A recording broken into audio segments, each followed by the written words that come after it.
로마서 4장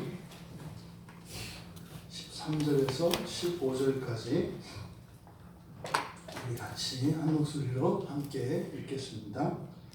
아브라함이나 그 후손에게 세상의 상속자가 되리라고 하신 언약은 율법으로 말미암은 것이 아니요 오직 믿음의 의로 말미암은 것이니라. 만일 율법에 속한 자들이 상속자이면 믿음은 헛것이 되고 약속은 파기되었느니라. 율법은 진노를 이루게 하나니 율법이 없는 곳에는 범법도 없느니라. 아멘. 세상의 상속자 주보에 조금 주보에 제가 잘못 보내줘서 잘못 인쇄가 되겠습니다. 세상의 상속자라는 제목으로 설교하려고 합니다. 지금 믿음과 믿음의 의, 율법의 의, 믿음과 행위 이런 계속 대조적인 개념이 계속 나오고 있습니다. 그런데 오늘 본문에 보면 상속자라고 하는 이야기가 나와요. 상속자 굉장히 중요한 개념이고 특별히 바울이 논의하는 이 믿음과 율법에 대한 대조와 믿음의 의와 율법의 의에 대한 이 설명 속에서 잘 연결되지 않는 그 부분을 우리가 극복할 수 있고 그 율법의 의와 믿음의 의 사이에 있는 긴장을 해소시킬 수 있는 주제가 바로 이 상속자라고 하는 개념입니다. 그래서 아마 오늘 이 말씀을 통해서 정말 이 복음에 대한 또 그리스도께서 우리를 구원하신 그 구원의 의미, 이 구원에 대한 이중적인 의미, 육체적인 구원과 영적인 구원, 현세적인 구원과 영원한 구원이라고 하는 이 모든 경계와 장벽들이 허물어지고 완전히 통합되어지는 이해를 가질 수 있는 오늘 이 시간 되기를 바랍니다. 먼저 지금 사도 바울이 논의하는 것은 창세기 15장의 문맥을 15장의 내용을 가지고 지금 계속 설명을 하고 있는 겁니다. 13절의 내용은 그런 거죠. 아브라함과 아브라함 후손이 상속자가 됐는데, 그러니까 여호와 하나님께서 아브라함이죠. 이때까지는 아직 이름이 바뀌기 전이니까 그 아브라함에게 주신 그 약속에 대한 거예요. 약속. 그것을 사도 바울은 뭐라고 이야기하냐면 세상의 상속자가 되리라라고 얘기를 합니다. 근데 앞에 가보면 세상의 상속자라고 하지 않는다고요. 여기 지금 단어가 바뀐 것을 우리가 알 수 있습니다. 여호와 하나님께서 아브라함에게 약속하신 것은 그 땅입니다. 그 땅. 바로 가나안 땅을 이야기하는 거죠. 그런데 그 땅에 대한 약속을 바울 사도는 뭐라고 하는 거예요? 세상에 대한 약속이라고 말씀을 하는 거예요. 여기서 우리가 지금 바울 사도가 말씀하는 이 내용을 잘 이해해야 되는데 지금 바울은 단순히 과거에 있었던 아브람과 여호와 하나님 사이에 있었던 일명 횃불 언약이라고 하는 자손들을 주시고 그 땅을 주시겠다고 하는 구약에 이미 있었던 그 약속, 그것을 다시 설명하는 것이 아니라 아브람과 맺으셨던 그 언약이 가지고 있는 영적인 의미를 설명하려고 하는 거예요. 이것이 여러분들에게 깨달아져야 합니다. 그러니까 두 세상을 바울은 동시에 이야기하고 있는 겁니다. 실제로 여러분 이미 아브라함에게 주셨던 그 땅이 이스라엘의 땅이 됐나요? 안 됐나요? 됐다고요. 이미 과거에 성취됐어요. 아브라함을 불러서 주시기로 하셨던 그 땅에 그 후손들이 들어갔다고요. 이미 구약적으로는 이 땅에서는 아브라함에게 주셨던 그 언약이 성취가 됐어요. 그 뒤에 그들이 나라를 뺏긴 것도 언약의 성취입니다. 됐다고요. 근데 지금 이것을 자칫 잘못 이해하면 아브라함의 그 후손이 가나안 땅에 들어간 것이 믿음으로 들어간 거냐 아니면 율법을 지켜서 들어간 거냐 이런 식으로 봐서는 안 된다 이 말이에요. 그 이야기를 하려는 게 아니에요. 여기서 그러니까 세상의 상속자라고 바울 사도가 이야기를 했는데 창세기 15장의 문맥에서는 하나님이 약속하신 그 땅의 상속권을 이야기하는 겁니다. 가나안 땅을 말하는 거죠. 그 가나안 땅에 대한 그 상속권을 말해요. 근데 아브라함이 창세기 15장 8절에 보면 아브라함이 질문한다고요. 아브라함이 내가 이 땅을 소유로 받을 것을 어떻게 알아요? 이렇게 물어본다고요. 이 땅을 주겠다 그랬을 때 그 제가 뭐 하나님이 하신 거니까 뭐 그렇게 되긴 되겠습니다만 제가 뭐 하나님을 의심하는 건 아니고 그래도 이렇게 하나 문서 하나 해주시면 제가 그냥 기념으로 이렇게 갖고 있으려고 하는데 뭐 이런 의미죠. 바로 그 세상의 상속자 이거예요. 그때 그리고 나서 이제 언약을 맺거든요. 그러니까 지금 이 문맥을 가지고 설명을 하는 거다. 그 다음에 실제로 15장에서는 이름을 바꾸기 전에 아브람과 여호와 하나님이 대화를 주고받잖아요. 그런데 바울 사도는 뭐라 그래요? 마치 아브람과 그 후손들이 함께 그 언약에 참여한 것처럼 이야기한다고요.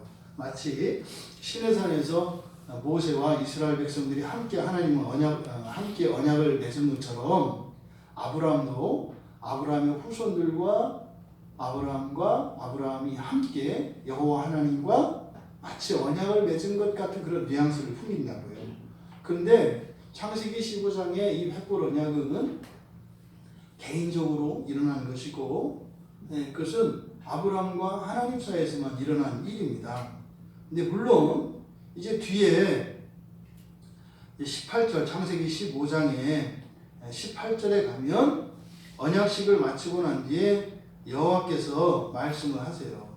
자손들에게 주시겠다. 그래서 그걸 이제 요약해서 바울이 이야기하는 거이긴 합니다만 바울 사도는 마치 아브람과 함께 그 믿음에 자손된 모든 언약의 백성들 그들이 그때 그 창세기 15장 당시에 이미 영원한 언약을 맺은 것처럼 지금 이야기를 하고 있습니다.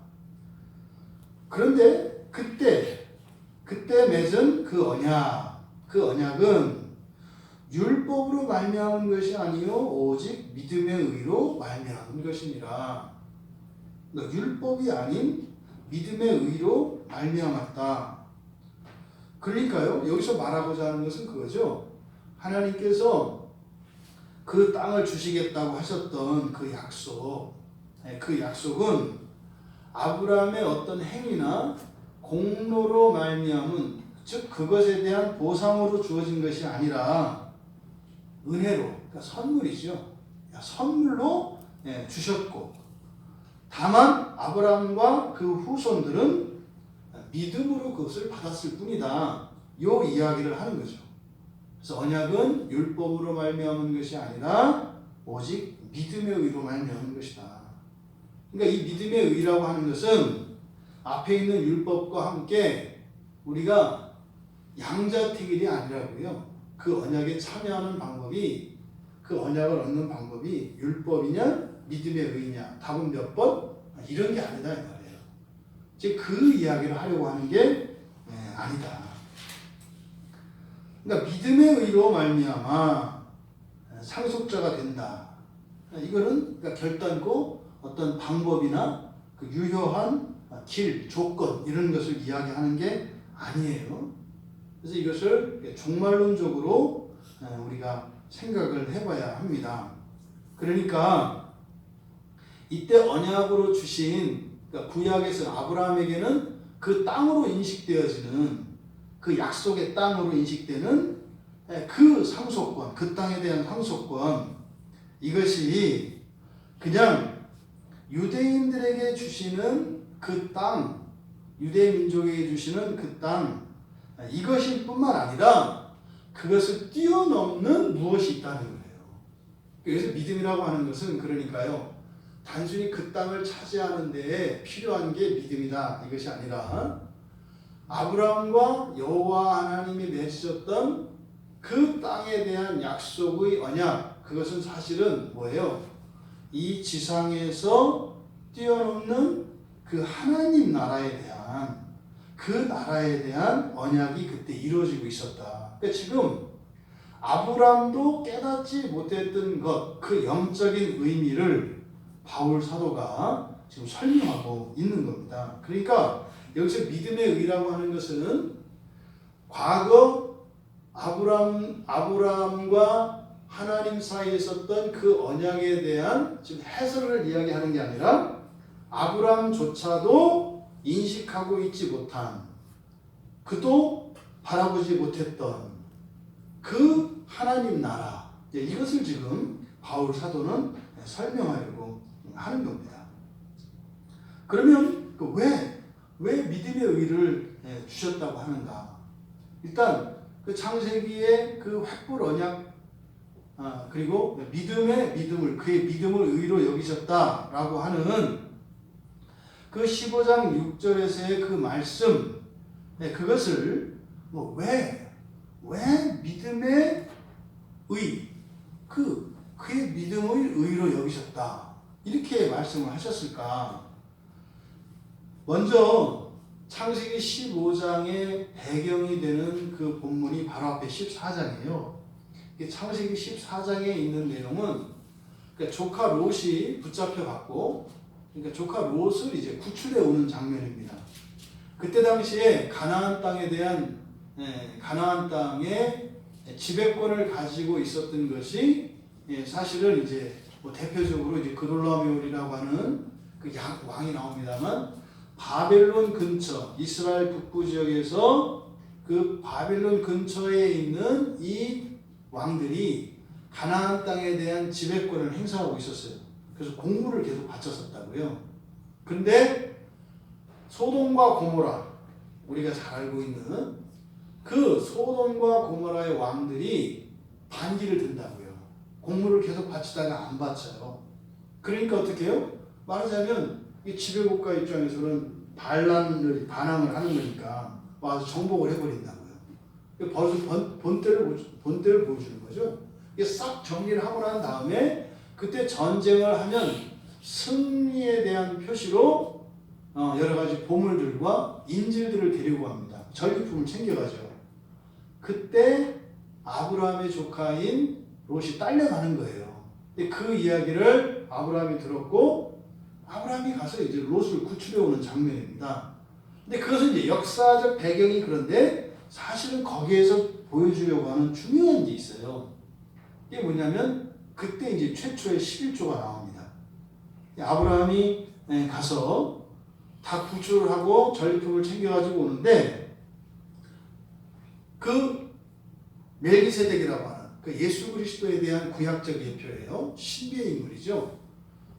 멜기세덱에게 10분의 1을 바칩니다. 이게 이제 사실 11조의 이제 기원이 되는 것인데, 바로 그 사건이 있고 난 뒤에 아브라함은 일체 아무런 전리품도 취하지 않습니다. 다 내줘요. 다 내줘요. 소돔 왕한테 고모라 왕 다 내줍니다.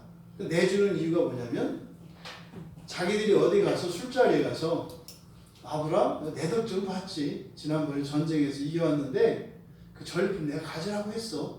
이게 공치사하지 못하게 하도록 하기 위해서 돌려줬다, 이렇게 얘기해요. 근데 바울은 이것을 믿음의 행위로 보는 거예요. 아브라함이 지금 여기 왜 왔어요? 하나님의 약속을 믿고 왔다고요. 아브라함의 재산과 아브라함의 모든 것은 누가 주세요? 여호와 하나님이 주시는 거예요. 그러니까 여호와 하나님이 주시는 것이 아니면 어떠한 재물이나 어떠한 명예나 무엇도 차지하지 않으려고 하는 이 행위는 아브라함의 믿음의 행위로 바울은 보는 겁니다. 그러니까 14장에서 빈 털털이었어요. 그런데 잘은 모르겠습니다만 15장에 여호와가 나타나실 때 보면 그 사건과 여호와가 나타나는 그 사이에 아브라함에게 여러 가지 생각이 있었어요. 그때 보면 여호와 하나님이 아브라함에게 나타나셔서 갑자기 그러세요. 아브라함아, 두려워하지 마라. 내가 너의 방패고 너의 큰 상급이다. 이게 무슨 말이에요? 생뚱맞거든요. 그러니까 미루어 짐작한데 조카 롯이 잡혀가서 구해야 되잖아요. 그러니까요. 그 말도 안 되는 318명을 데리고 가가지고 가서 싸웠는데 사실은 조카를 구하겠다라고 하는 그 삼촌의 뜨거운 혈육의 정으로 갔어요. 책임감으로 이길 거라고 생각 못했을 겁니다. 그런데 이긴 거예요. 그때 아브라함은 분명히 하나님이 도우시는 것을 분명히 봤습니다. 그러니까 멜기세덱에게 10분의 1을 바치는 거예요. 이 승리는 하나님의 것입니다라고 드렸던 거예요. 그리고 나서요, 하나님이 주신 그 승리, 이 롯을 구한 것도 하나님의 은혜였다는 것을 아브라함은 알았죠. 그러니까요, 다 준 거예요. 근데 롯을 데려왔잖아요. 이제 오니까 이제부터는 캠핑이 시작해요. 그때는 어쨌든 가서 이기긴 이겼는데 이 왕들이 가만히 있을 리가 없잖아요. 세력으로는 이게 상대가 안 되거든요. 이 소돔성 고모라성 여기는 엄청나게 크고 화려하고 막강했던 성이에요. 거기도 전쟁에서 졌거든요. 근데 지금 이때까지만 해도 그냥 부족장에 불과한 아브라함을 공격하면 이거는 뭐 전쟁 상대가 안 되는 거예요. 그때는 정신없이 그냥 믿음 하나로 이렇게 가서 이기고 왔는데 마치 엘리야 같잖아요. 네? 선지자들 그 바알 선지자며 아세야 선지자들을 불러 태워서 싹 해놓고 와가지고 어떻게 해요? 두려움 속에서 발발 떨던 그 모습인 거죠. 아브라함도 그랬던 것 같아요. 그러니까 하나님이 그런 시간을 겪고, 그러니까 그 시간 동안 아브라함은요, 자신이 가지고 있었을, 혹시라도 가지고 있었을지도 모르는 자기 공로의식, 자기의 의, 모든 게 완전히 다 버려졌을 겁니다. 그러던 아브라함에게 여호와 하나님이 나타나셔서 두려워하지 말라 이렇게 이야기하면서 방패와 상급을 이야기한다고요. 너 전리품 멋있게 주고 와서 가만히 생각하니까 좀 아깝니? 뭐 이런 거예요. 또 막상 이기고 오긴 왔는데 다시 걔네들이 공격할까봐 겁이 나니? 네, 겁이 났던 거죠. 두려움이 있었던 겁니다. 또 전리품을 하나도 챙기지 않은 것에 대한 아쉬움이 또 있었다고요. 저도 그럴 때가 있더라고요. 옛날에 이렇게 해놓고 이렇게 생각할 때가 있더라고요. 그래도 뭐 나쁜 것도 아니고 내가 그냥 이렇게 해도 되는데 꼭 그렇게까지 할 필요 있나? 지금 이제 급할 때 그게 지금 있으면 참 귀하게 쓰이겠다 뭐 이런 생각을 저도 하더라고요. 아브라함도 그랬던 것 같아요. 그냥 뭐 다 줄 필요까지는 없고 그냥 뭐 조금 이렇게 갖고 왔다 하더라도 그 옆집에 지금 누가 굉장히 힘들어하는데 그거 갖다 이렇게 줬더라면 거기다 주지 말고 걔들 어차피 많은 애들인데 훨씬 더 쓸모 있게 지금 쓸 수 있었지 않을까 뭐 이런 생각이 있었던 것 같아요. 근데 여호와께서 그러는 거예요. 너의 상급은 나다. 너의 방패는 나다. 이거는요, 그때 승리도 내가 한 거다. 요거를 지금 상기시켜 주신 거죠. 그러니까 바울 사도가 지금 이 아브라함의 믿음, 그 믿음을 의로 여겼다라고 하는 것은 사실상 바로 아브라함이 가졌던 그 일련의 과정, 롯을 구원하고 그 뒤에 있었던 이런 두려움을 가지고 있었던 그것까지 포함해서 믿음이라고 이야기를 하는 겁니다. 근데 분명히 그 믿음, 그 14장에서 15장으로 이어지는 요때 가지고 있는 그 아브라함의 그 믿음이에요. 그 믿음을 의로 여겼다. 이렇게 이야기한다 이 말이에요. 근데 15장 6절에서는 그런 거잖아요. 자손을 주겠다고 하는 나에게 자손이 없습니다. 그런데 내 자손이 많을 것이다. 라고 하는 그 말씀을 믿었다는 거죠. 바로 요 말을 믿은 그것을 통해서 단순히 아브라함의 믿음이 완전한 믿음, 우리가 본받아야 될 믿음, 이게 아니라 아브라함이 가지고 있었던 그 믿음 자체가 온전한 믿음은 아니었던 거예요. 두려움도 있는 믿음이고 자신의 그 믿음의 그 행위들에 대해서도 회의도 하는, 약간 후회는 아니지만 후회 쪽으로 약간 휘어지는 이런 믿음이었던 거죠. 그러니까 여기서 여호와 하나님께서 아브라함의 그 믿음, 그 말씀을 믿은 그 믿음을 의로 여겼다. 그러니까 여기서 믿음의 의라고 하는 것은 믿음의 다른 측면을 이야기하는 거예요. 그러니까 우리도요, 믿음이 오락가락하잖아요. 이 확신안에 이렇게 딱 섰을 때가 있고 또 이렇게 불안불안하고 없는 것 같을 때가 있잖아요. 그러니까 믿음의 의라는 것은 어떤 거예요? 99.99999%의 없는 믿음이 아니라 0.0000001%의 그 믿음이 반짝하고 올라올 때가 있어요. 요거를 믿음의 의라고 한다고요. 믿음의 의라고 하는 거예요. 한번 우리가 막 피를 받을 때가 있잖아요. 이렇게 확 꽂힐 때. 그래서 뭐 그냥 이 목숨이라도 드리겠사오니 이때가 있다고요. 막 이렇게 올 때가. 그러니까 잠깐 밤하늘에 폭주하고 탁 터지고 없어지는 것처럼 여기서 믿음의 의라는 건 그런 거예요. 있잖아요. 이렇게 확신이 있을 때 있잖아요. 주님께서 나와 함께 하시는구나. 이렇게 꽉 찰 때가 있다고요.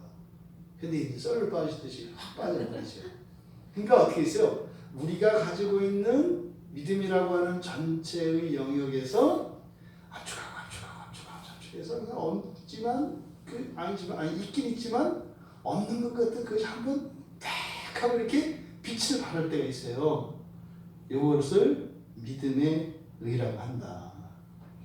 그러니까 하나님께서 우리를 의롭다고 하실 때는 하나님이 굉장히 애쓰시는 겁니다. 그걸 발견하셔야 되니까 하나님이 안경을 안 쓰셔도 현미경으로 보지 않아도 작은 걸 보실 수 있으니까 그걸 발견하시는 거지. 그러니까 우리의 믿음을 의로 여기실 수 있는 하나님이 위대한 거예요. 아브라함이 위대한 게 아니라 아브라함의 그 믿음을 의롭게 여기시는, 그러니까 뭐요? 여기시는 게 아니에요. 없는 걸 이렇게 하는 게 아니에요. 정말 있다고요. 근데 사실은 우리의 관점에서 없는 것 같은 거예요. 그냥 하나님이니까 보는 거야, 하나님만. 그러니까 우리도 못 믿는 우리를 하나님이 믿으시잖아요. 그러지 않아요? 진짜로 예수님이 이렇게 돌아가신 사건과 나를 위해 십자가에 못 박히신 사건과 저의 어렸을 때의 성장 과정과 이걸 딱 놓고 보면 말도 안 돼요. 제가 예수 믿을 거라고는 하늘이 두 쪽이 아니라 10쪽이나도 믿는 일은 있을 수가 없었어요. 근데 먼저 선물로 예수님이 죽으신 거 아니에요. 그거 완전히 망한 거죠. 제 상황을 놓고 봤을 때는. 그런데 보신 거죠, 그죠? 우리 그 마음속 깊은 저 속에 그 산 밑에 있는 그 초가집에 옛날 그 호롱불이 그냥 있는 듯 없는 듯 하게 그냥 하는 그거를 하나님이 보신 거죠. 그렇게 하고 올인하신 거예요. 야, 도박사고 이런 도박사가 없죠. 사람이 이렇게 하면 이건 도박이지만 하나님이 하신 거예요. 전능하신 거예요. 그러니까 확률이 거의 제로인데다가 하나님은 올인을 하셨다고요. 우리는 어디다 걸어야 돼요? 하나님 따라서 걸어야 되고, 나를 따라 걸지 말고 하나님을 따라서 걸으면 돼요. 그러면 되는 거예요.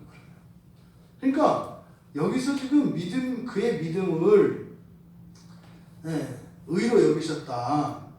이거는 우리가 금방 그 아브라함의 믿음이 온전한 믿음이 아니었다라는 것을 앞의 문맥을 통해서도 우리가 알 수 있고, 또 그의 말, 여호와께서 말씀하신 그 말씀을 믿은 것을 하나님이 의롭다고 하셨지만 그 믿음조차도 사실은 온전한 게 아니다라고 하는 것을 알 수 있다고요. 그 증거가 뭐예요? 8절 말씀이에요. 창세기 15장 8절. 그 제가 받을 건지 어떻게 알아요? 요게 금방 하나님 앞에서 그의 믿음을 의로 여겼다 했는데 그거 뭐 한 3절도 못 넘어가서 바로 다음 절에서 뭐 문서 하나 써주세요.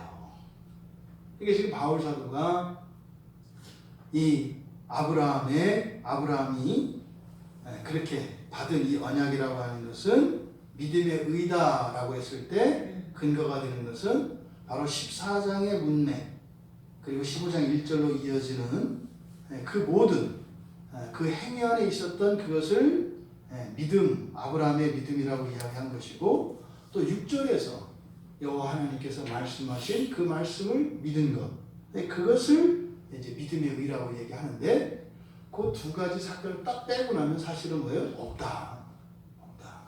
그러니까 지금 여기서 그 아브라함의 믿음의 의, 아브라함의 믿음의 의를 이야기하고 있는데, 이 믿음의 의라고 하는 것은 사실 율법적인 의의 완성을 말하는 것은 아니에요.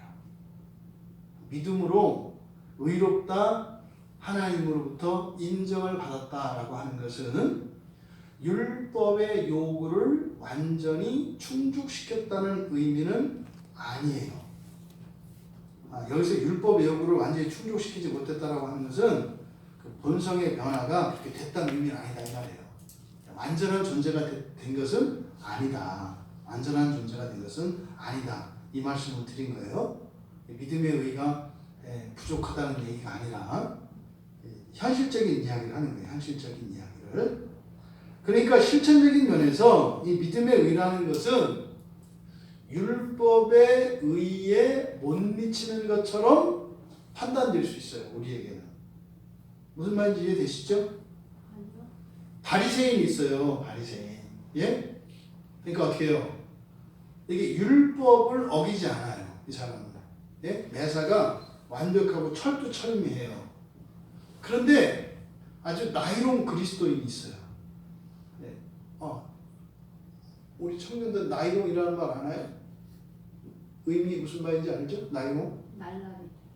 예, 온전하지 못한 거 이런 거 나이롱이 이게 떨어지지가 않아요. 질려서 되게 좋은 게 아니야.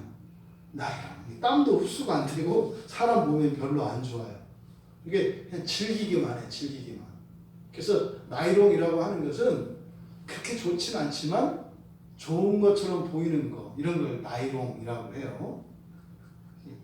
제가 안다고 다 아는 건 아니더라고요. 옛날에 쓰던 말이라서.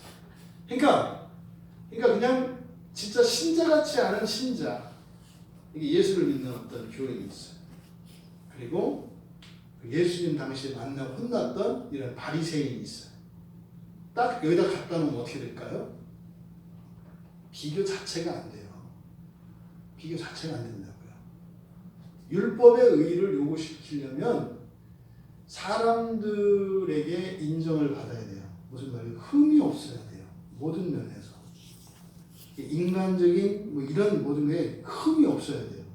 그런데 이렇게 헐렁헐렁한 그 교인들은 흠이 없는 게 없어. 그래서 믿음의 의의보다는 율법의 의의가 더 뛰어난 것처럼 보인다고요. 우리가 볼 때는. 이 부분을 이야기하는 거예요. 그러니까 이 아브라함에게 있어서 너무 우리가 자꾸 믿음의 조상으로 아브라함을 이야기하는데 자꾸 이 아브라함을 율법으로 의를 이룬 사람으로 둔갑시키면 안 된다고 말씀을 드리는 거예요. 구약의 모든 믿음의 조상들은 다 뭐라 믿음의 의를 가진 사람들이지 율법의 의를 가지고 있는 사람들이 아니에요. 그러니까 율법의 의를 가지고 다 들이대면 할 말 많아요. 우리가 흠잡을 거 많고 우리가 새벽에 막 아주 원 없이 훑어뒀잖아요. 다 율법의 의로 새벽에 다 무너뜨렸잖아요. 구약에 있는 대부분의 인물들을 모세, 여호수아 다 나가 떨어졌잖아요. 그러니까 율법의 눈으로 보면 어떻게 해요?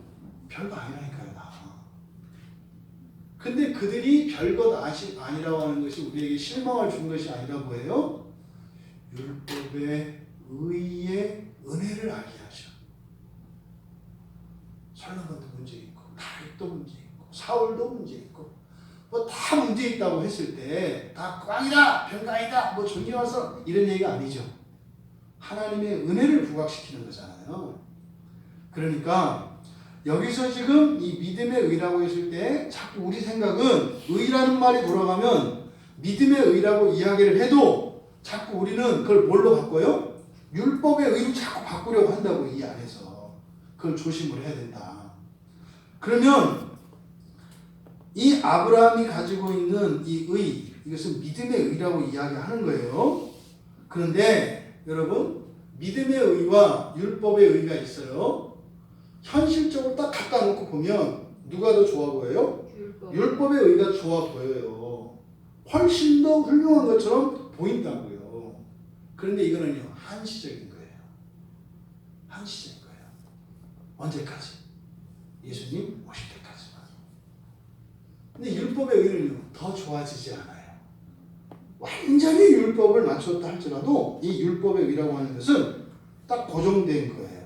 그러니까 율법은 예수님 오실 때까지만 역할을 하거든요. 그러니까 완전한 의는 될 수 없어요. 이 세상에서만 유지할 수 있는 의라고요. 그런데 믿음의 의는 지금 이 세상 예수님이 다시 오시기 전까지는 이 둘을 비교하면 율법의 의가 더 우월하고 완전한 것처럼 보이지만 예수님이 오시고 나면 여기서 완전히 바뀌어요. 율법의 의는 의도 아니야. 없는 것 같아. 그래서 믿음의 의가 어떻게 돼요? 탈퇴환골에서 확 변형되는 거예요. 여러분 그거 아시잖아요. 그 독수리 얘기. 아니, 독수리인가요? 백조 얘기, 백조. 아주 닭장에 있는 백조. 미운 오리 새끼. 그죠? 그래서 그냥 그 미운 오리 새끼에서 그 미운 오리가 누구죠? 그죠? 근데 걔가 그냥 오리가 아니잖아요. 걔가 백조가 되는 거잖아요. 그러니까 마치 닭장에 있는 닭은 율법의 의야.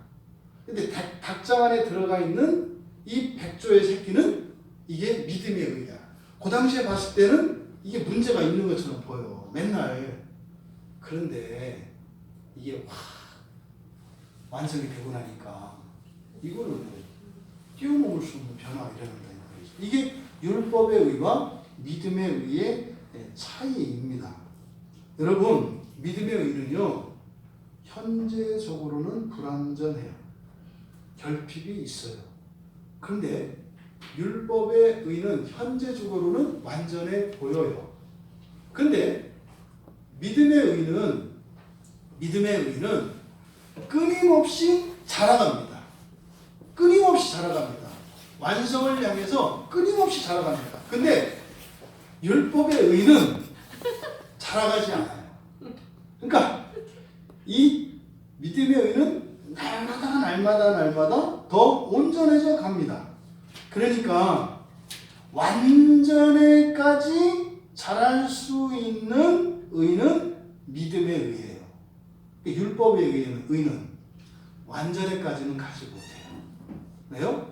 이 세상에만 속해 있는 것이기 때문에 그렇다. 근데 14절에 보면 만일 율법에 속한 자들이 상속자이면 믿음은 헛것이 되고 약속은 파기되었느니라. 여기서 율법에 속한 자들이라는 것은 다른 사람을 말하는 게 아니에요. 아브라함이 아니라 다른 사람들 이걸 얘기하는 게 아니라 아브라함이 율법의 의가 아닌 믿음의 의가 아닌 율법의 의로 만약에 그 상속자가 되었더라면 이렇게 이야기하는 거예요. 14절에 보면 만일 율법에 속한 자들이 상속자이면 믿음은 헛것이 되고 약속은 파기되었느니라. 여기서 율법에 속한 자들이라는 것은 다른 사람을 말하는 게 아니에요. 아브라함이 아니라 다른 사람들 이걸 얘기하는 게 아니라 아브라함이 율법의 의가 아닌 믿음의 의가 아닌 율법의 의로 만약에 그 상속자가 되었더라면 그러니까 유대인들이 가지고 있는 아브라함의 의에 대한 인식은 뭐예요? 하나님이 선택하셨고 하나님이 말씀을 주셨고 그 후손들을 통해서 그 율법들이 지켜졌기 때문에 특별히 그 후손들에게 약속의 땅을 주셨다는 거예요. 그래서 유대인들이 가지고 있는 하나님에 대한 이해는 뭐예요? 배타적인 하나님이라고 했잖아요. 우리 민족만의 하나님. 그리고 뭐예요? 우리가 하나님의 말씀을 맡았기 때문에 우리에게 복을 주시는 하나님. 또 우리가 율법을 잘 지키기 때문에 우리를 형통케 하신 하나님. 이런 인식을 유대인들이 가지고 있었다고요. 그러니까 지금 여기서 율법에 속한 자들이라고 하는 것은 사실은요, 그리스도를 배척하고 유대의 전통과 그 율법을 그들의 의의 근거로 삼는 그들을 혈통의 조상으로서의 아브라함과 그 후손을 그렇게 얘기하는 거죠. 율법에 속한 자들. 그러니까 여기에는 아브라함도 포함이 되는 거예요. 이해되시죠? 그러면 만약에 아브라함이 너희들 말대로 지금 너희들이 주장하는 것처럼 그렇게 혈통을 따라서 유대인에게만 그리고 율법을 지키고 할례를 받고 그 율법을 따라 살았기 때문에 그렇게 상속자가 된 것이라고 한다면 어떻다? 믿음은 헛것이 되다. 이 헛되다라고 하는 것은 케노라고 하는 동사인데요. 케노는 뭐냐면 속빈 강정 이런 거예요. 내용이 없는, 속빈 이런 뜻이에요. 그러니까 뭐예요? 아무 쓸모도 없는 이런 뜻입니다. 그럼 여러분 보십시오. 만약에 아브라함이 그의 이런 의가 그의 공로로 율법에 따라서 의롭게 되어진 그것이 그로 하여금 상속자 되게 했다면 왜 여호와께서 그 믿음을 의로 여기셨다는 말씀을 하셨겠는가 이 말이에요. 그러면 쓸데없는 말이다 이 말이에요. 하나님 말씀이. 그러면 그 믿음을 의로 여기셨다고 말씀하신 하나님의 그 말씀이 뭐가 된다는 거예요? 헛것이 된다는 거예요. 그거를 직접 대놓고 얘기해. 그러니까 그 믿음은 헛것이 되고 이렇게 얘기를 하는 거죠. 그럼 율법으로 의를 이룰 수 있는데 왜 믿음을 의로 여기신다고 하셨겠느냐? 하나님이 그렇게 하셨을 때는 믿음의 의이기 때문에 그렇게 말씀하신 거다. 이렇게 말씀을 한 거죠. 이어서 뭐라고 해요? 약속은 파기되었느니라. 파기되었다. 파기된다는 것은 힘을 발휘하지 못한다. 작동하지 않는다. 뭐 이런 뜻이에요. 고장난 걸 말합니다. 완전히 고장난. 자동차로 말하면 바퀴도 빠지고 말이죠. 엔진에 있는 그 전기 배선들도 다 끊어지고 말이죠. 연료도 빠지고 유리창도 깨지고 길가에 버려진 임자 없이 버려져서 사람들 어린아이들의 놀이터가 되고 형편없이 망가져 버린 그런 상태, 그것을 파기되다라는 말이 의미하는 거예요. 그러면 그 약속은 파기되었다. 만약에 아브라함이 그 율법의 의로 말미암아서 그 언약의 상속자가 되는 것이었다면, 그 땅의 상속자가 되는 것이었다고 하면, 그러면 하나님께서 그 믿음을 의로 여기셨다고 이렇게 말씀을 하셨는데, 그러면 그거는 그러니까 믿음의 의로 이루어진 그 언약은 소용없는 거네? 이런 거예요. 하나님은 언약을 하실 때 그 언약의 이유가, 그 말하자면 아브라함이 언약의 그 당사자가 되게 하셨던 이유가 그의 믿음을 보고 이렇게 당사자 되셨다고 되게 하셨다. 그러니까 이 언약은 뭐예요? 얘가 주민등록증을 봤는데 거기다가 뭐라고 쓴 거예요? 믿음이라고 써 있었다고요. 그걸 보고 계약을 한 거거든요. 그게 15장의 햇불 언약이라고요. 근데 지금 유대인들의 주장과 같이 그게 아니라 율법이라고 하는 주민등록증을 가지고 있는 아브라함의 또 다른 쌍둥이하고 맺었다고 한다면 15장에 있는 이 언약은 어떻게 된다는 거예요? 잘못된 거다 이 말이에요. 주인하고 계약했는데 하나님이 계약한 건 누구라는 거예요? 믿음이라고 하는 주민증을 가지고 있는 그 아브라함과 했다는 거예요. 근데 니들은 율법이라고 하는 주민증을 가지고 있는 쌍둥이 아브라함하고 했다면 니들이 말하는 이 언약이라면 그럼 이거는 그럼 소용이 없어지는 거네. 니들은 원래 언약의 당사자는 율법이라는 이름을 가진 아브라함이어야 한다는 거 아니야. 근데 하나님 어떡하냐? 믿음 아브라함하고 계약을 맺으셨단다요. 그러면 이 계약서를 찢어야 된다고 얘기하는 거냐? 지금 바로 이렇게 얘기하는 거예요. 여기서 우리가 이 말씀을 역으로 생각하면 하나님이 맺는 모든 언약은 언약의 상대자로서 하나님이 상대하시는 것은 누구라는 거예요? 믿음의 의의를 가진 자들만, 믿음을 가진 자들만 상대하신다는 거예요. 믿음이 아닌 다른 것을 갖고 하나님 앞에 앉으면 네, 저하고 계약할 분은 아니시네요. 이렇게 얘기하신다는 거예요. 하나님이. 그러니까 언약에서 버려준다니까요. 근데 그것을 언약이 파괴되었다 이렇게 이야기를 한 거죠. 그러니까 율법에 속한 자들을 마치 문제가 있는 사람처럼 말씀하시는 이유는 절대적으로 율법의 요구를 만족시킬 수 없다고 하는 이 대전제를 밑에 깔고 있는 거죠. 또 하나, 앞에서 믿음의 의와 율법의 의를 대조했던 것처럼 이 세상에서는 율법의 의가 대단한 것처럼 보이고 율법의 의를 우리가 이룰 수도 없지만 완전히 이룬다 할지라도 그 율법의 요구라고 하는 것은 문자의 요구거든요. 그러면 성경에 있는 율법이 하나님의 모든 것이 아니에요. 그럼 요것을 충족시킨 것이 아직 우리가 알지도 못하는 하나님의 더 다른 이런 요구들까지 다 충족되는 게 아니에요. 그럼 그것도 다 충족시켜야 된다니까요. 그러니까 두 가지 점에서 이 율법으로는 하나님과 언약을 맺을 수가 없다는 것을 지금 바울 사도는 여기서 이야기하려고 하는 겁니다. 그러니까 지금 이 세상의 상속자로 삼게 해주신 약속, 결국은 그러니까 아브라함에게 그리고 아브라함의 후손에게 그 세상의 상속자로 삼아주신 이유가 우리가 완전하기 때문이 아니라 반대로 뭐라는 거예요? 우리가 완전하지 못하기 때문에 세상의 상속자로 삼았다고 이야기하는 거예요. 역설이죠.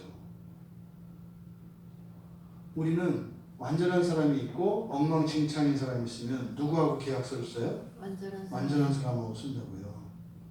이게 세상의 법이에요. 근데 하나님은 누구랑 쓰셨다는 거예요? 엉망진창인 사람하고 썼다는 거예요. 이게 믿음이라는 의미예요. 믿음의 핵심은 뭐라고요? 매일매일 자라가는 거라고요. 발전 가능성이라고요. 지금의 온전함이 아니에요. 율법의 강점은 뭐예요? 지금 현재의 온전함이에요. 근데 그대로야. 믿음은 내세울 거 온전하지 못해온 것밖에 없어. 근데 뭐예요? 매일매일 자라가는 거라니까요. 믿음의 백성은 그러니까 뭐예요? 매일매일 자라가는 사람이에요. 훌륭한 믿음을 가진 사람은요, 현재 어떠하냐가 중요한 게 아니라 그보다 더욱 중요한 것은 뭐예요? 매일매일 자라가는 게 중요하다고요. 하나님이 앞에 앉혀놓는 사람은 바로 매일매일 자라가는 사람이다. 이게 믿음의 의의 핵심이라고요. 또 짚고 넘어가야죠. 그렇다고 온전한 걸 우습게 보지 마라. 매일매일 자라가서 이만큼 되고 이렇게 해서 이렇게 되는 거지. 그러니까 이걸 극단적으로 대비할 때 지금의 온전함과 매일매일 자라는 것을 비교할 때는 매일매일 더 나아지는 것이 우월하지만 또 매일매일 자라는 사람들 간에는 더 온전하고 못한 게 있어요. 이걸 혼동하시면 안 돼요. 너무 이렇게 극단적으로만 가면 안 된다. 그러니까 지금 바울 사도가 전개하는 논지는요, 유대인들이 가지고 있는 사고와 반대요. 말도 안 되는 얘기를 하는 거예요. 야, 그럼 네 말은 열심히 하는 사람이 있고 안 열심히 하는 사람이 있는데 하나님은 안 열심히 하는 사람을 상대 잘한다고? 그 얘기가 아니지. 믿음을 가진 사람을 상대를 한다는 얘기지. 이게 이제 유대인들이 안 받아들여지는 거죠. 기준이 안 바뀌니까, 기준이. 그래서 지금 우리들의 불완전함, 이것이 우리들을 그 언약의 자리에 앉히는 이유래요. 그럼 여러분, 여기서 주객이 전도되는 걸 알아요. 그 땅이 중요해요? 그 언약이 중요해요? 아니면 거기 앞에 앉아있는 사람이 중요해요? 앞에 앉아있는 사람이 중요한 거예요. 하나님의 언약은 우리가 이 하나님의 복, 하나님의 약속, 이것을 얻기 위해서 그 길을 자꾸 모색하는데 핀트가 안 맞는 거예요. 하나님은 이거를 앞에다 놓고 사실 나의 관심은 뭐예요? 너에게 있어요. 너는 이게 없으면 안 오니까 이거를 놨을 뿐이에요. 이렇게. 그래서 사실은 목적은 뭐예요? 언약을 통해서 나를 온전하게 만드는 게 목적이에요. 이게 이해가 안 되는 거죠. 우리는 자꾸만 하나님에게 자격을 갖추고 우리의 권리를 주장하려고 해요. 우리가 진짜 하나님에게 이렇게 주장해야 되는 건 뭐예요? 저 젊은 발입니다. 저 안 못 보는 맹인입니다. 이걸 자꾸 얘기해야 돼요. 하나님이 아니라고 해도 우리는 계속해라고 해야 돼요. 저 귀머거리예요, 하나님. 저 안전뱅이에요. 너 아니야. 아니요. 자, 됐어? 아니요. 시력이 5.0밖에 안 돼요. 이거는 맹인이죠. 은혜를 사모해야 되는 거예요. 지금 이 바울 사도의 이 가르침은요, 사실 하나님께서 이 언약을 통해서 우리에게 정말 주시고자 하시는 것은 언약의 이 땅에서 주시기로 한 땅에 있지 않다는 거예요. 땅에 있지 않다는 거예요. 이스라엘 백성들은 가나안 땅을 얻었죠. 예? 출애굽해서 광야를 거쳐서 가나안 땅에 들어가서 놀라운 그 천사들의 화력에 의해서 막 전쟁을 하고 해서 이겼잖아요. 얻었어요. 근데 별거 아니거든요. 왜요? 그게 다가 아니다 이 말이에요. 어쩌면 율법의 의로는 이 땅에 의를 이룰 수 있어요. 이 땅의 약속을 얻을 수 있어요. 율법의 의로는. 동의하십니까? 전 동의해요. 왜요? 여러분, 열심히 사시고 성실하게 사시고 능력을 갖춰보세요. 복 있는 삶을 살아요? 못 살아요? 살아요. 산다. 일반적으로 얘기를 하는 거예요. 일반적으로. 그러니까요. 이런 율법의 의로 이 땅에서는 뭔가 이룰 수 있어요. 그러니까 사람들이 예수를 믿고 구원받으라고 할 때 그들의 세계관의 뚜껑이 열리기 전에는 복음을 받아들일 수가 없어요. 야, 니들 교회 다니는 것들, 그래서 니들이 다 우리보다 뭐가 나아? 안 그렇던데? 이 세상이라고 하는 이 우주론, 제한된 우주론적 세계관을 가지고 있는 사람들에게는 어느 정도는 설득력이 있어요, 그게. 그런데요, 종말이 와서 하늘과 땅의 경계가 풀어지고 세상이 완전히 열리면 이런 것들은 다 태워 없어지는 것이라는 걸 깨닫게 돼요. 그때 가면. 그러니까 지금 바울 사도가 아브라함과 하나님 사이에 있었던 이 언약의 일을 가지고 뭘 설명하려고 하는 거예요? 하나님 나라를 설명하려고 하는 거예요. 하나님 나라를. 그래서 아브라함의 목적은 땅이었습니다. 그리고 땅과 자손이었습니다. 다 어디에 속해 있는 거예요? 이 세상에 속해 있는 거예요. 그때 바울 사도는 뭐라고 이야기했어요? 그 땅의 상속자라고 하지 않고 뭐라 그랬다? 세상의 상속자 코스모스를 쓰고 있다고요. 코스모스예요. 코스모스는요 세계가 다 달라요. 여러분 이 말씀을 가지고 적용을 해보세요. 여러분들이 예수를 믿고 살아가요. 그때 우리는 구원을 얻습니다. 이렇게 얘기합니다. 구원은 상속자거든요. 상속자는 무엇의 상속자? 세상의 상속자예요. 세상은 개인마다 다 달라요. 어떤 사람은 나 출세, 나의 명예, 한 개인이 자기의 세상인 사람이 있어요.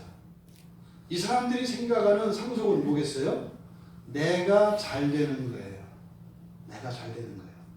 이런 건 율법의 의라고요. 지금 바울이 계속 믿음의 의를 얘기하는 것은 율법의 의는 아니다 이 얘기가 아니에요. 뭐예요? 그것을 능가하는 영적인 그 종말론적인 더 큰 세상, 완전한 세상 이걸 얘기하려고 해요. 또 어떤 사람의 세상은요 우리 가족일 수 있어요. 우리 가족이 자기의 세상이에요. 그러니까 우리 가족만 잘 되면 돼. 그런 거는 주님이 주시는 구원이 아니라는 거예요. 그런 것들은 다 뭐예요? 율법의 의로 얻는 구원이라고 얘기를 하는 거예요. 근데 주님이 주신 건 그런 거 아니라는 거예요. 교회적으로 적용해 볼까요? 예를 들어서 우리 교회 중심이야. 교회 많잖아요, 이 주변에도. 그러면 우리 교회만 교회라고 생각하는 사람이 있어요. 그건 무슨 말일까요? 다른 교회와 우리 교회를 하나의 주님의 한 교회라고 생각하지 않는다는 거예요. 그럼 어떻게 돼요? 그 사람에게는 우리 교회 안에서 일어나는 이런 것만 이게 상속이라고 생각한다 이 말이죠. 우리 교회만 잘 먹고 잘 살면 돼. 그러니까 선교에 대한 마음도 없고, 우리 교회는 뭐 선교하는 교회가 아니에요. 우리는 뭐 전도 안 해요. 우리는 뭐 개인의 경건이 뭐예요? 이런 것들이고 세계관이 갇혀 있는 거예요. 바울이 얘기하는 건 뭐예요? 그런 세계관을 가지고 있으면 안 된다는 거예요. 뭐야? 율법의 의로 말미암아 하나님의 언약 안에 들어갔다고 생각하는 그것의 문제는 율법으로는 안 된다라는 게 아니라 그렇게 율법으로 들어가게 되는 그 언약의 세계는 이 땅에 속한 것이 된다. 믿음으로 말미암아 들어가는 언약의 세상은 어떤 세상이다? 땅을 초월하는 하늘과 영원까지다. 요 얘기를 하려고 하는 거예요. 믿음이냐 율법이냐가 아니라 사실은 바울 사도가 여기서 말씀하시고자 하는 것은 율법으로는 땅에 속할 뿐이다. 땅에 속할 뿐이다. 유대인은 혈통에 갇히고 저 예루살렘, 저 가나안 땅, 팔레스타인의 회복만을 생각하고 율법의 의로 다다를 수 있는 것은 그것이다. 믿음은요 온 열방이 하나 되고 말이죠. 하늘과 땅이 다 열리고 말이죠. 주님이 왕으로 오시는 그 영원한 그 나라, 그 세상을 바울은 이야기하고 싶은 거예요. 여러분들은 예수님이 주시는 구원이 어떤 세상이세요? 그 종말에 성취될 그 하나님 나라의 벅찬 감동과 영광이 여러분의 세상이십니까? 아니면 그냥 여러분 사는 동안 기껏해야 여러분의 가족, 우리나라 조금 넓어봐야 또 조금 넓어봐야 요 시대, 동시대, 요 세상입니까? 유대인들이 이 세계관에서 벗어나지 못한 거예요. 바울 사도가 율법의 의와 믿음의 의를 이야기하면서 바로 믿음의 의를 이야기하는 아주 궁극적인 이유가 세계관에 있다고 하는 사실을 오늘 말씀을 통해서 우리들은 깨달을 수가 있었습니다. 이 세상은 다 불완전해요. 땅도 불완전하고 사람도 불완전하고 다 불완전해요. 모두 다요. 이러한 사실을 바로 뒤에서 율법은 진노를 이룬다 이렇게 얘기한다고. 율법은 진노를 이룬다. 웃기잖아요. 율법은 하나님의 말씀인데 왜 율법이 진노를 이루냐고요. 말이 돼요. 그러니까 우리는 이렇게 세뇌가 돼서 말이 되는 것처럼 이해를 해요. 그렇지. 율법은 정죄하는 것이고 율법은 죄를 깨닫게 하는 것이니까 그 결과로 진노가 오는 거지. 근데 여기서 그렇게 안 했어요. 율법은 진노를 이루게 하나니 이렇게 되어 있다고요. 율법이 왜 진노를 이루어요? 율법이 진리인데. 그런 의미가 아니겠죠. 율법으로 말미암아 얻는 세상은 결국엔 다 없어질 세상이다 이 말이죠. 종말에. 그러니까 이것이 종말론 관점에서 이 말씀을 보지 않으면 이게 온전히 볼 수가 없어요.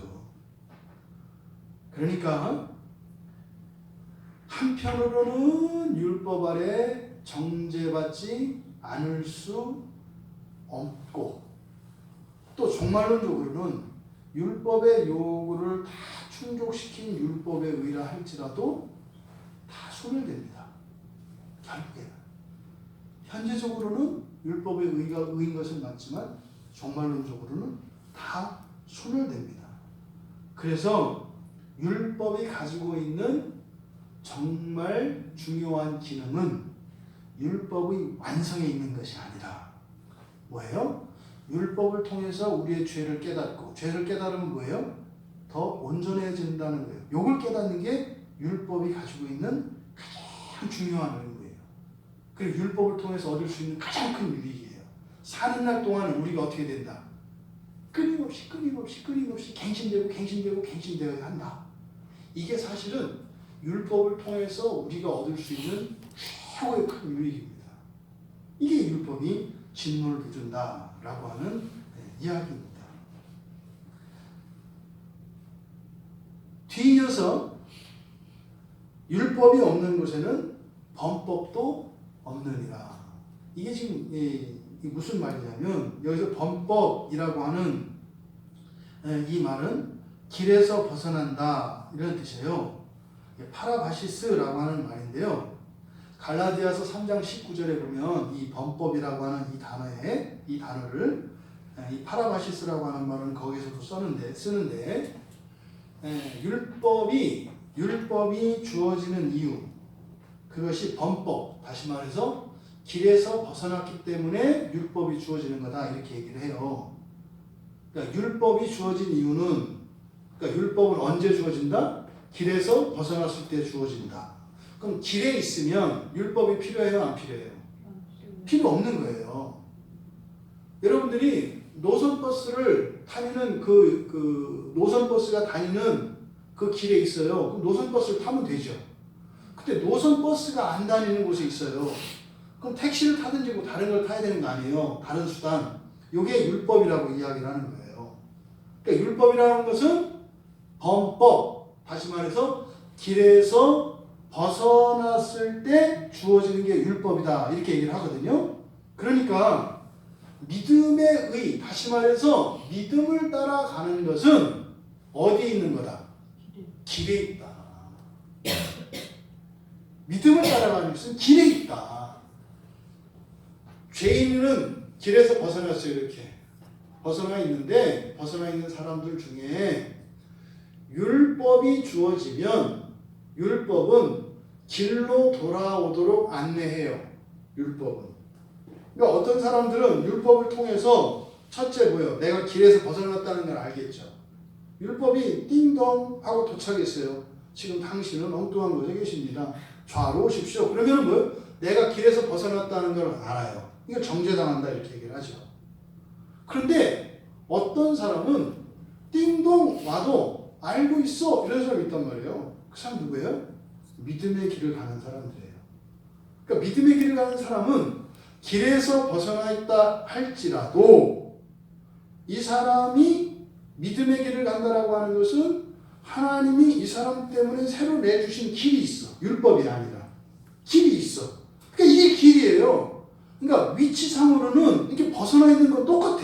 근데 이 사람은 믿음 안에 있는 사람은요. 길 위에 있다고요. 그러니까 이 사람에게는 율법이 필요해요? 안 필요해요? 안 필요해요. 근데 바로 옆에 있는 사람은 야 너도 벗어나고 나도 벗어났는데 넌 왜 그래? 몰라. 난 자유하네. 이게 복음 안에 있는 사람. 이게. 그러니까 우리가 죄인인 거 맞습니다. 벗어난 거 맞습니다. 진노 아래 있는 거 맞습니다. 근데요 믿음 안에 있으면 길 위에 있는 거예요. 아직 도상에서는 벗어났지만 도상에 있다 이 말이에요. 어떤 길? 광야에 난 길. 없던 길.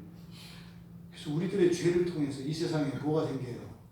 없던 길이 생겨요. 그래서 그쪽에서 방황하던 사람들이 그 길 타고 돌아오는 거예요. 그러니까 그게 우리 공로가 되면 안 돼요. 벗어나서 우리 때문에 길을 내주셨지만 그 또 따라온 사람한테 너희 나 때문에 생긴 길이야 이렇게 하면 안 된다고요.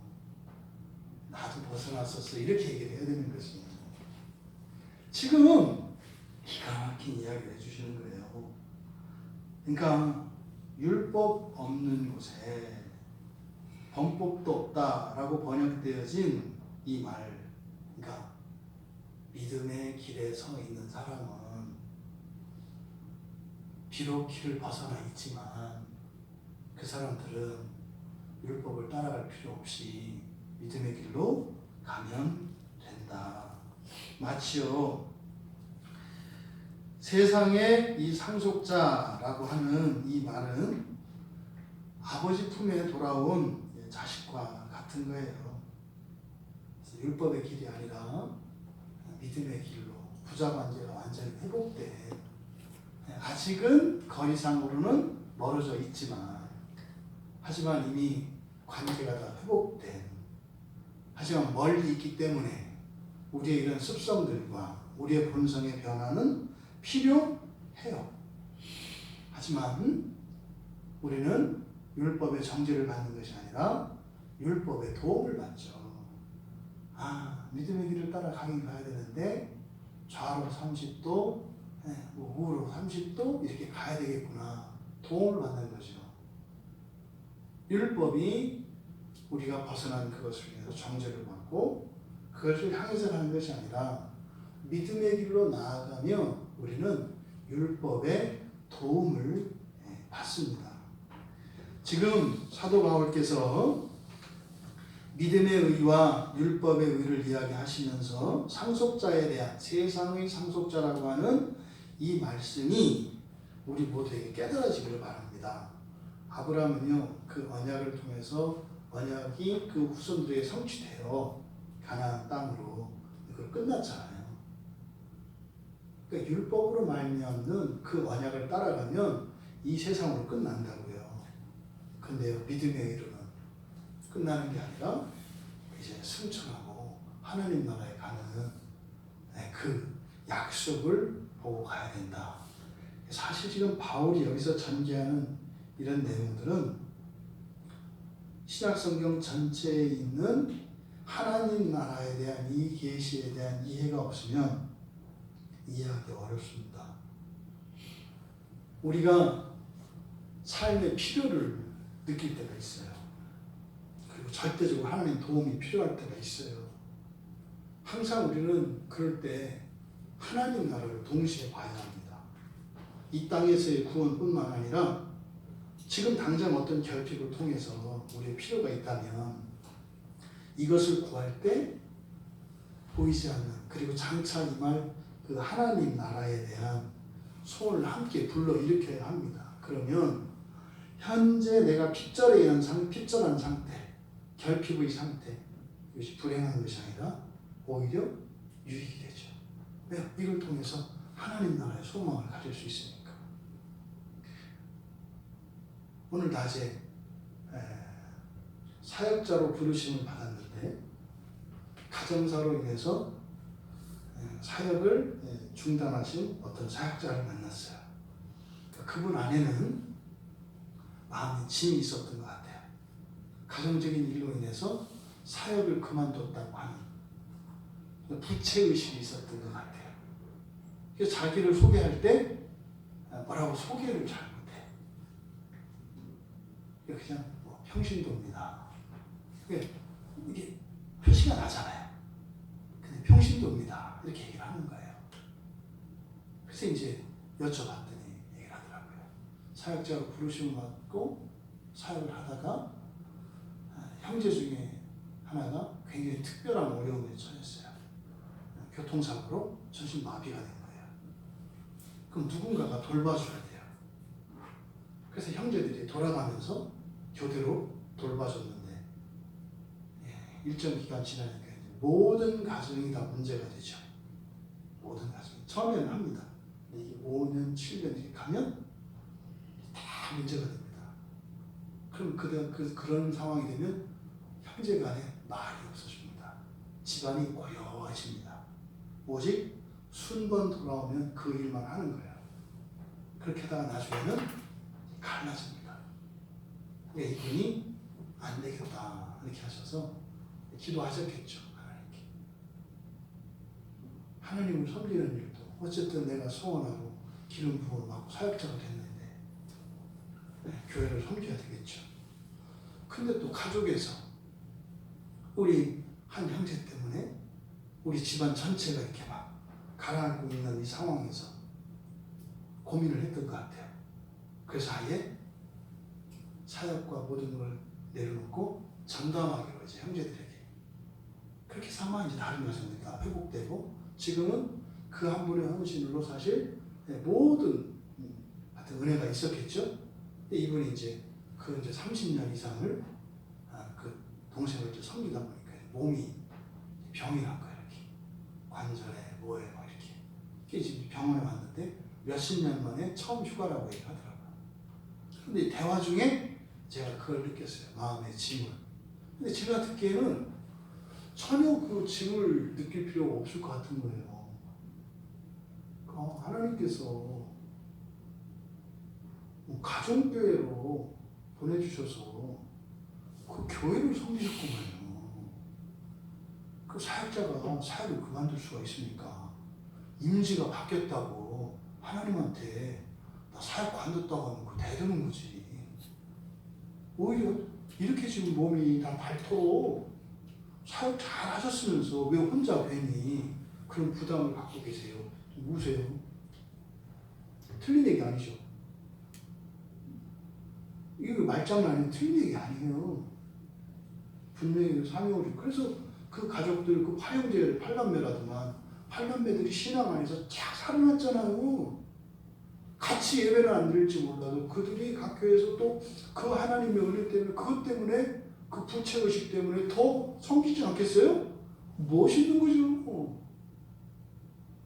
여러분, 주님의 구원이 이렇게 멋있어요. 때로는 우리가 주님의 구원을 잘 모르고 오해해서 이 많은 걸 갖다가 막 깎아가지고 요만한 나사 하나 만드는 이런 말도 안 되는 일들이 일어난단 말이죠. 바울이 지금 율법과 대조적으로 믿음을 이야기할 때 사실 이야기하고자 하는 거, 보여주고자 하는 거는요, 바로 하나님 나라의 세상이에요. 큰 세상. 네? 우리 유대인들만의 세상도 아니고 가나안 땅만도 아니고 지금 이 세상만도 아니고 하늘과 땅이 하나 되어지는 완전한 세상의 상속자로 여러분을 삼으셨다는 것을 바울은 목록을 외칩니다. 그게 믿음의 의예요. 율법의 의로는 교회 밖에도 있어요. 도덕의 의도 있고 말이죠. 네? 여러 가지 의가 많아요. 그런 의는 그냥 상대적으로 우월한 그런 의가 아니에요. 믿음의 의는 감히 따라올 수 없는 그 믿음의 의를 우리는 우리의 무엇도 아니고 오직 예수 그리스도 한 분의 믿음에 의해서 그 십자가의 그 놀라운 대속으로 인해서 우리에게 주어졌어요. 그것을 만만히 여기지 마세요. 그리고 그 큰 것을 우리의 작은 세상에 가져다가 그것도 쓰기 위해서 그걸 가공해서 막 깎아내는 이런 어리석은 자들이 아니라 그리스도의 의를 믿고 우리의 세계관을 과감히 깨고 더 큰 세상, 그 영원한 세상을 바라보며 그 신앙이, 그 믿음이 우리 인생을 이끄는 복된 삶을 살아가시는 더 큰 세상의 상속자들 다 되시기를 주님의 이름으로 축원합니다. 말씀을 생각하며 잠시 기도합니다. 아브라함과 맺으신 그 언약을 바울 사도는 여러분과 직접 맺은 언약이라고 이야기를 하십니다. 그러면 믿음의 조상인 아브라함과 맺은 언약은 그 후손인 우리에게도 동일하게 적용이 된대요. 하나님께서 세상의 상속자로 우리를 삼으셨다고 합니다. 여러분을 말이죠. 하나님, 나는 과연 어떤 세상의 상속자였습니까? 과연 하나님, 나는 어떤 세상의 상속자입니까? 우리의 무지를 벗겨주시고 우리의 좁은 세계관을 깨뜨려 주시고 율법의 의가 아닌 믿음의 의로 얻게 되는 세상의 상속자 되게 하여 주시옵소서. 바울 사도를 통해서 주신 이 말씀으로 나의 인생이 더 큰 세상의 상속자로 살아가는 삶의 전환점이 될 수 있도록 은혜를 달라고 우리 같이 기도합니다.